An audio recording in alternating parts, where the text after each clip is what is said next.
obviously there might be other Hall of Fames to come, but this being the Saints Hall of Fame, since you had a choice to make at one point in your career and decide where you wanted to go, did, does this mean something special thinking back to that decision-making period back then? Yeah, we've obviously we told this story many times. The injury that forced me to leave San Diego. Never thought. Went through so many ups and downs there. I thought I was going to be the starting quarterback for the San Diego Chargers forever. Felt like I'd kind of paid my dues there and been through a lot and fought through multiple quarterback competitions and getting benched a few times and then bringing in people to take my job and all those things, right? And I'm so grateful for that, because I think that molded me in so many ways, and it really helped me develop a lot of great mentors that became mentors for me even to this day, but certainly throughout my career. But point being, I thought I was going to be there forever, and all of a sudden it felt like it was taken away from me in the blink of an eye when I had my right shoulder dislocation in the final game of the 2005 season, going into an off season where I didn't have a contract. And to say things looked bleak and were pretty scary, I take myself there at times, and I really thought I might not ever play football again. And that was to feel like your dream was just totally being ripped away from you. And best thing I ever did was go see Dr. James Andrews in Birmingham, Alabama, and have him look at me and say, "Hey, it's bad, but we'll get through it." And I'm not even sure the extent of the injury until I get in there and take a look at it. So as I was being put under, the anesthesia, getting ready for surgery, I still had no idea what the future held, or the extent of the injury. And I'll never forget waking up from or just coming out of the anesthesia in the recovery room, and I'm looking at Brittany just going, where's Doc? Did they have to cut me? Did they have to cut me? I was saying all kinds of crazy stuff, and Dr. Andrews comes in and basically says if I did that surgery 100 times, I couldn't do it as well as I just did it. And I said, well, that's what you want to hear. But he said, but now it's on you, and it's an 8-month process before you're going to be able to throw again, and it's going to be 2 years before you feel normal again. I said, well, what does that mean? He said, you'll find out. So that was pretty daunting, And still at that point, it's okay, well, we did the surgery, but it doesn't mean that anybody's going to be interested, right? Especially since free agency was only 2 months later in March of 2006. And, I'm 8 weeks post-op. I can't do anything other than just lift my arm to here, right? So when Mr. and Mrs. Benson come and pick me up, and me and Brittany in Birmingham, Alabama, and all I can do is barely shake their hand and do this. I don't know how much confidence that instilled in them at the time. But to say that that our visit here was nothing short of amazing. It was divine. From the moment of, look, we pull up to the Saints facility here, and half of it was still taken over by the National Guard, right? So they sneak us in the back door. The window tint in the limo as we were driving from the airport to here was the darkest window tint ever, like you couldn't see out of it. And they told me, well, we just want you to have some privacy. No, they didn't want me to see what that drive with all the devastation. But, we show up here at the facility and have a chance to meet everyone, and Sean Payton immediately gets on the blackboard and starts drawing up my offense from San Diego. And I said, well, wait a minute. I thought we ran the West Coast offense, and that's your style. He said, no, we're building this thing around you. He said, so we're taking everything that you're good at, and we're going to put you in the best position to succeed, and we're going to do this together. And so right off the bat, it was like, wow. I thought first-time head coach, coming in with all this pressure and all these expectations and so much to prove. I thought it would have been a my way or the highway approach all the way, but it was much different. He was making it a collaboration, and he instilled a ton of confidence in me right away. Going to eat at Emerald's restaurant, where we got to sit in the kitchen, and Emerald's whipping us up a meal, basically saying, "Hey, you sign here. I'm gonna cook your first meal in your house." He hasn't done that yet. He still owes me, Emerald, if you're listening. But to a person, everyone who came up to us at that time said nothing about the New Orleans Saints. They said everything about, thank you for wanting to be a part of this city. Thank you for considering us. We would love to have you. So you just felt the culture. You felt the love. You felt what is, makes this place so unique. And then, of course, Sean driving us to Mandeville to show us the house that he's building, saying, hey, look, there's places to live. You can raise a family. It's not all devastated. And then getting lost in Lakeview and, stopping the car because we couldn't drive around the tugboat in the middle of the road. But that was when we felt the true calling that we belonged here. And not many opportunities in life do you get a chance to be a part of something so much greater than yourself. And it was about resurrecting one of America's greatest cities. And we had a chance to be a part of that. And we're forever changed. Drew, you and your family made a ton of contributions to the city. Is there a particular achievement or anything that's attached to that you feel was most impactful to you? There's so many incredible memories. Honestly, the best memories were the people and my teammates. I felt like we had something really, really unique here. You always, you talk about, how do you build a great team? Well, you got to have a great core, right? And when you have the great core, that's what helps define the culture, right? And then in every team, hey, you have pieces that come and go, right? Role players or this or that or, needs here and there, and they just assimilate into the culture, but the culture is built by the core. And I always felt like we just had an incredible core, right? Like when I think back to the receivers that I had early in my career here, Marcus Colston, Robert Meacham, Devery Henderson, Lance Moore, like those four guys for 7 straight years. Like, when has that ever happened anywhere else? Those four core, and like the way that they complemented one another and the way they set the tone with the way that they practiced and just like everything about them, like they inspired us all and certainly made my job a lot easier. Like our offensive line, like I have this like my favorite.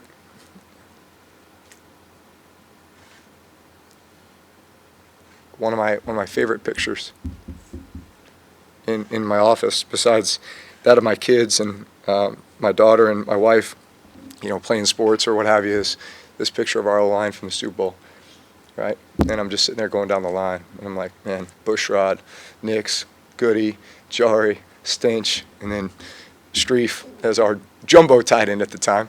Obviously was a mainstay as a starter here for a long time too, but those guys inspired me every day, and I wouldn't have been able to accomplish any of those things without them, and it certainly would not have been as enjoyable without them either. Like they were the reason that I wanted to walk in here every day and be my very best, was for guys like that. Drew, one of the classic photos of all time was you winning the Super Bowl and embracing your son up after the Super Bowl. Can you relive that a little bit for us? Well, I can't do it anymore. What was that like for you? Yeah. Yeah. It's funny the visions that you have. And look, I was a sports junkie growing up, right? Like, that's all I wanted to do. Me and my younger brother Reed, just outside, out in the yard, playing sports, denting our parents' garage with tennis balls, pitching to each other, breaking the neighbors' windows. Don't get any ideas, but just playing ball, and everything was a competition, and everything was visualizing what we hoped to come, right? So you're on the basketball court. It's 5, 4, 3, 2, 1, right? You're making the game winner. You're sitting there at the free throw line, having to drain 2 free throws to win the game, or, Ted Williams, 3-2 count, bottom of the ninth, right? Like all that. And so one of those visions was Super Bowl champion, and I'm going to be holding my son. So when it actually happens, it's hard to put into words.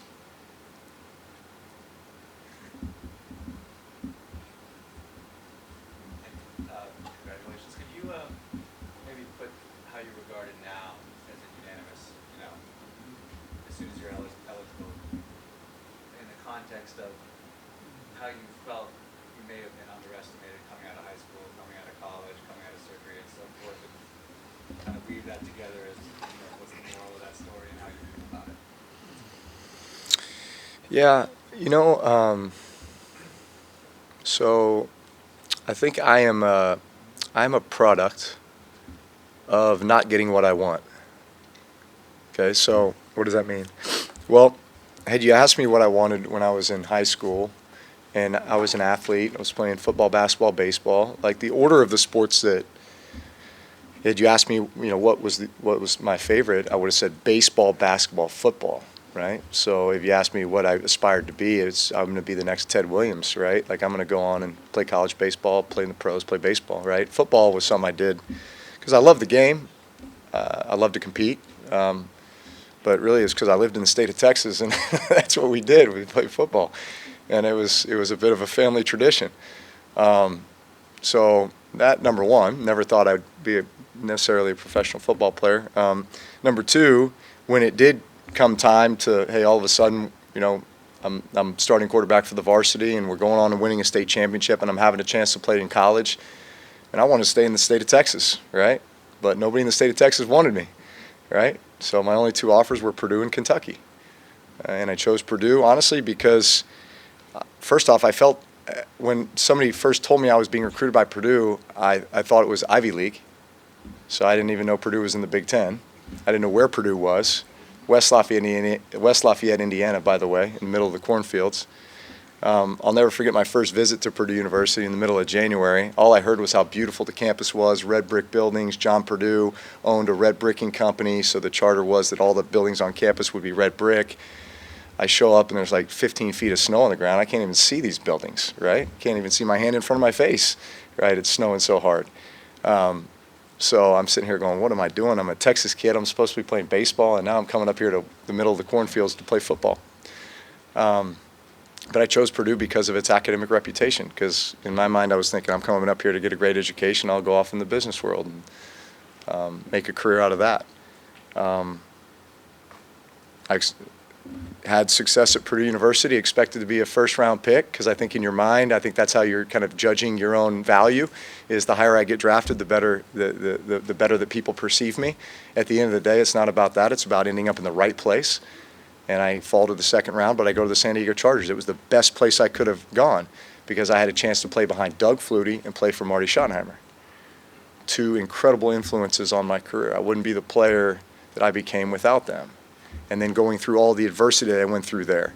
Never would have expected being benched so many times, or having people brought in to take my job, or having then to suffer the injury, which then led me here, right? So all of these examples of me not getting what I wanted, and yet it was molding me, it was strengthening me, it was turning me into who I was supposed to be, and it was extracting the best out of me. And it's what I try to tell these boys all the time, and tell the high school kids that I get a chance to coach and others, is that it's not supposed to be easy. It's meant to be hard, and you have to look at every bit of adversity as an opportunity. It's an opportunity to grow. It's an opportunity to learn, and it's, our point A to point B is not God's point A to point B. It's always going to be this, and it doesn't mean you're not going to get there, but you're going to get there when the time is right, and after you have had a chance to learn and grow and battle through that adversity.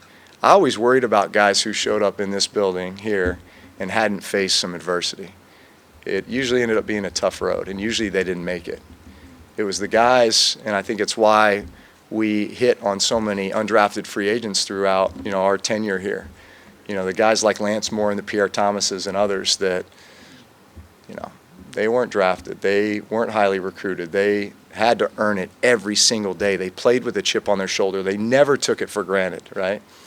So I think I just got to that point where every day I woke up, I felt like I had something to prove. And I was motivated, inspired by the teammates that I had a chance to play with and for. start thinking about Hall of Fames? At what point in your career or your life did you start? I still don't. I don't know. I just, maybe it's just the gratitude that I have in my heart for the opportunity to play. Like, the opportunity to play was enough. Because if you've ever experienced a moment where you truly feel like you're losing it, like it's being taken away from you, it changes you. And I really thought my career was over 5 years into it. I really thought I may never play again. Put it this way, I had an insurance policy on myself my last year in San Diego. And there came a moment after the surgery where I could have taken the insurance policy. The insurance policy was basically like I was going into the last year of a contract. Maybe I was due to have a big contract, and this was to insure a career-ending injury.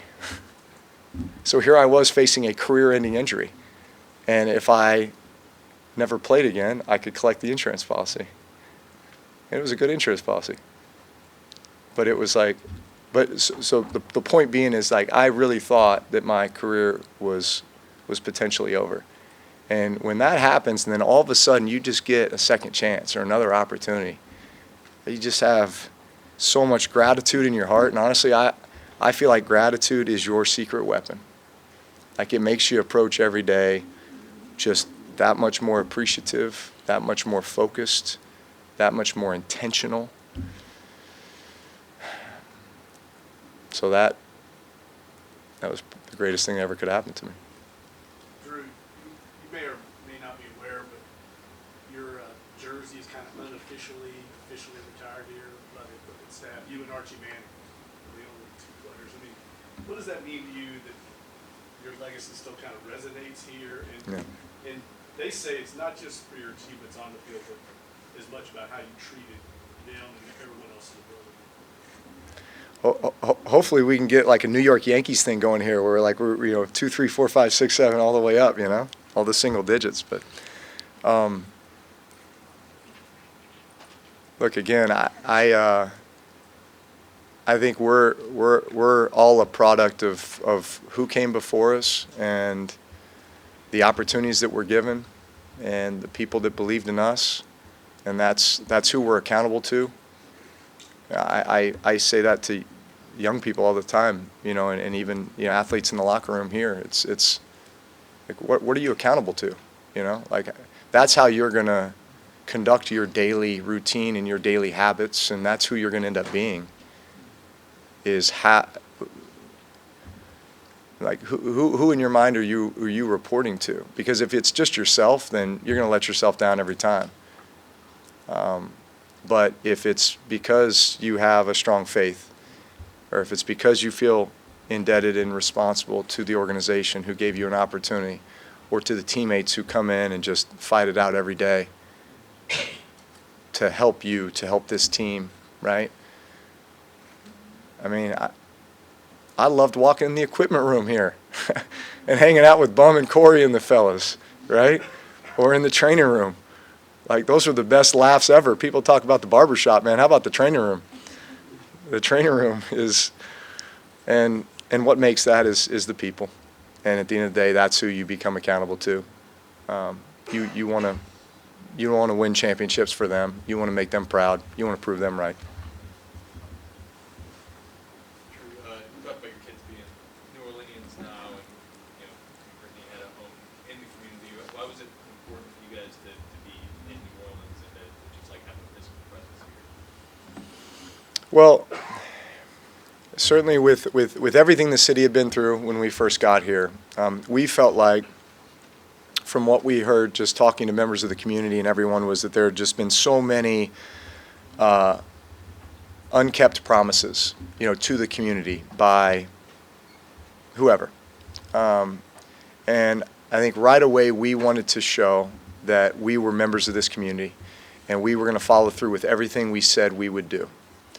And we wanted we wanted, again, this was a calling for us. We felt like the greatest thing we could do was win football games for this community, but more importantly, to help this community rebuild homes, rebuild lives, rebuild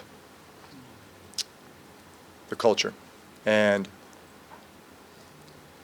at the same time, you know, I'm rebuilding a career, rebuilding a shoulder. You know, we're thinking about a family. It goes back to that advice that I was given when we first stepped foot in New Orleans, and that was, if you love New Orleans, it'll love you back. And we love New Orleans, and New Orleans loved us back. Do you remember who gave you that? I don't know. I don't know.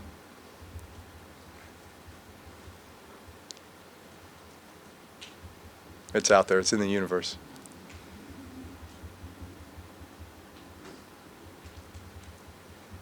Drew, obviously there's Super Bowls and record-breaking touchdown passes. Are there any lesser thought about moments that are just burned into your memory here from your time in New Orleans? Well, how the NFL was able to schedule primetime games for every record-breaking moment is pretty impressive. I'd like to know who's behind that, what deal they have with whoever. Like, you know, all those moments are pretty amazing. Especially, I think, the career achievements, because you start thinking about all the people and all the teammates and all the coaches that had a hand in that. And quite honestly, like, you think about our fans, and every time I walk around the streets here and I've got somebody coming up to me saying, I've been a season ticket holder since, you know, forever, right? So you can imagine, like, literally they're living every moment with you, right? The ups, the downs, but, like, here's a funny one. So when we would watch film, and we're at our home game film from the Superdome, you had camera angles. You had one from the sideline, one from the end zone, but then they would flash to the scoreboard to show you the down and distance and time in the game, right? So you were kind of getting that quick flash to the scoreboard and then back down to the field as you're just literally sitting right across the room here, like, watching tape. And there was this guy, and I still have never met him. I would love to meet him. We called him Red because he had red hair. And Red, from 2006 until 2020 when I was here, Red had these season tickets that literally sat right behind the scoreboard. So we saw Red, and then all of a sudden Red has a little red. And then that little red is like a medium red, right? And then it's like a big red, right? And so it's like, man, we're watching Red's family just, like, grow here, you know? Like we're playing a board game or something.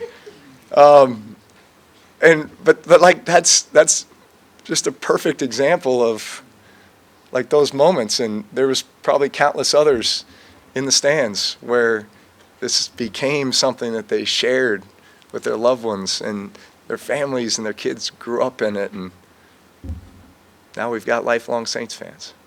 That's the way it should be. Andrew, this is kind of related to that. We never got a chance to talk to you after you retired because of everything that was going on in the world. Just curious, when you played that last game there, and there was 8,000 fans maybe in the Superdome. What was that experience like? Just, you know, maybe even knowing that it was the last one, there was nobody there to process it. Yeah. No, you know, I'd say, I mean, it's just being perfectly honest, but, you know, like, I don't know if there's ever an easy way to leave the game, right? I mean, I guess unless you're just, you know, lifting up the Lombardi Trophy and riding off into the sunset, you know, which is what we had all hoped for, you know. But certainly to have it be in a situation like that where you're not able to really be there with the fans and celebrate it with all those who are, you know, so important. I felt like there was a little bit of a lack of closure, you know. And honestly, man, if my right arm was still working, I probably would have played another 3 years. My body feels great. My body could play, my right arm can't. And so, unfortunately, that's what kind of forced me to step away. And it was time too, you know, but Yeah, I try not to think about, like the glance back in the dome, because I wish it would have been with a packed house, and just like that energy that is so synonymous with the Superdome, and that I'll always remember, and that what we always fed off of, every game day. My image of the dome is much different than that last moment.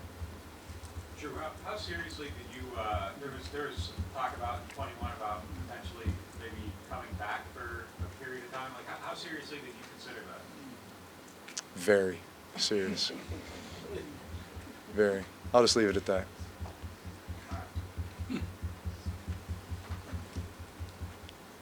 What prevented it? Was it the arm or? Yeah. Yeah. I mean, at the end, yeah. At the end of the day, it's like how capable, right? How capable am I to do the job, right? I mean, I would have run QB draws. I would have done whatever. I would have run some veer option. We would have pulled out all the stops. I was ready. Pull out the high school playbook. Yeah. How's your arm now? I mean, can you throw now? Do you throw to boys? I do throw. How do I throw, boys? Look, I can drop a dime like 30 yards left-handed. Unfortunately, you need a little bit more than that to to compete at this level. But yeah, I throw left-handed with the boys with everything. Anything below the my shoulder, below the waist, so any racket sports, golf, that's fine. It's just when it gets up here, just a lot of wear and tear. And look, Dr. Andrews told me that. He said at some point, he's like, you're on the fast track to a degenerative shoulder. And so at some point, this will catch up with you. Like just all that wear and tear and all the work that was done. And, so it's like, because I used to use this term, prolong my prime. It was like, how long can I just prolong my prime, and then unfortunately there will be attrition at some point, and yeah, hung on as long as I could.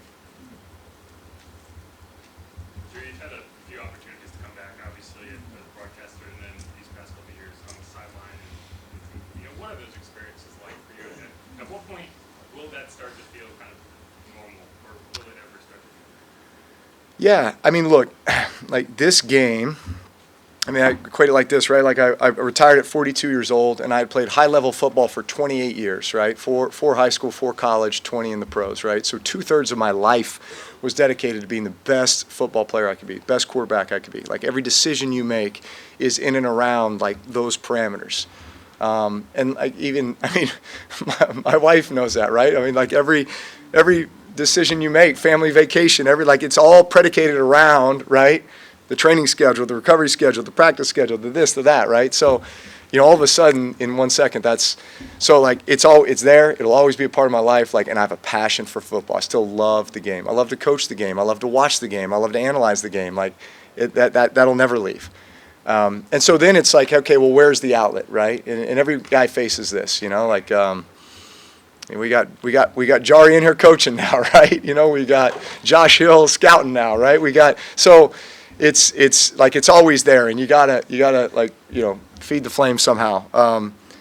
And like for me, I worked for NBC for a year, and honestly, I had such a good time. It was awesome. The only problem was just the travel schedule. I traveled for 26 consecutive weekends, and missed all my kids' games. So I'm like, well, I can't do that. That lifestyle doesn't work right now. And the thing that I wanted to do most, that I felt like I could bring the most value at, was broadcasting NFL games. And it was the thing I had the least opportunity to do, right? I was able to do a little bit of college at Notre Dame, just 2 NFL games broadcasting that were 8 weeks apart, and then the studio stuff, right? But man, I love the game, and I would love to broadcast NFL games, at some point. Again, I think I could be the best at it. But otherwise, coaching, I love coaching my boys, love coaching the high school kids, love coaching 7-on-7, love being a mentor for guys. I probably had 5 NFL quarterbacks reach out to me this offseason just to talk, right? To talk about concepts, to talk about the situation that they're in, just to talk strategy, to talk life, to talk balance. life balance. So I love being in that role.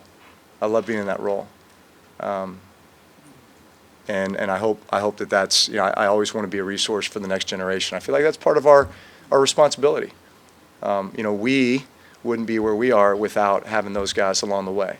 And now the baton is passed to us to be that next generation of mentors for the guys that are coming up.